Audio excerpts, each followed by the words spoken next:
Sino mas matagal sa kanila malobat? Halos same lang sila na matagal malobat, pero eto kasing si Jisoo Life 7, nagtatagal yung kanyang battery life up to 19.5 hours. Samantalang itong si Jisoo Life 9, nagtatagal naman ng up to 18 hours. So, halos same lang sila na matagal malobat. So, same silang may safety lock function. Etong si Life 7 sa likod, etong si Life 9 is dito sa gilid. Same din sila na merong 5,000 mAh battery capacity, pero meron din silang 3,600 mAh battery capacity.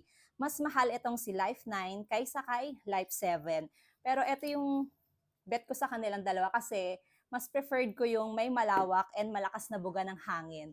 Ito kasing si Life 9, malakas din yung hangin niya, pero kasi nga dahil maliit siya, kaya maliit lang yung coverage ng hangin niya. Unlike dito kay Life 7 na malaki siya, kaya malawak talaga yung buga ng hangin and mapipreskuhan kapag ito yung ginamit mo.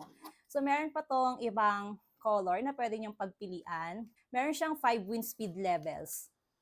3, 4, 5. Napakalakas ng buga ng hangin nito. Parehas sila na may 5 wind speed levels ha. So foldable fan siya, ayan. Pwede mo siyang mailapag sa table mo if ever na tinatamad kang hawakan. Meron na rin itong kasamang lanyard kapag umorder kayo, same sila, and Type-C na charging cord. Mamili na lang kayo kung anong mas bet nyo, si Life 9 or si Life 7. Kung gusto nyo na may malawak na buga ng hangin, eto, go kay Life 7. Pero kung gusto nyo ng mini lang siya na hindi hassle dalhin kapag magta-travel, go for this Life 9.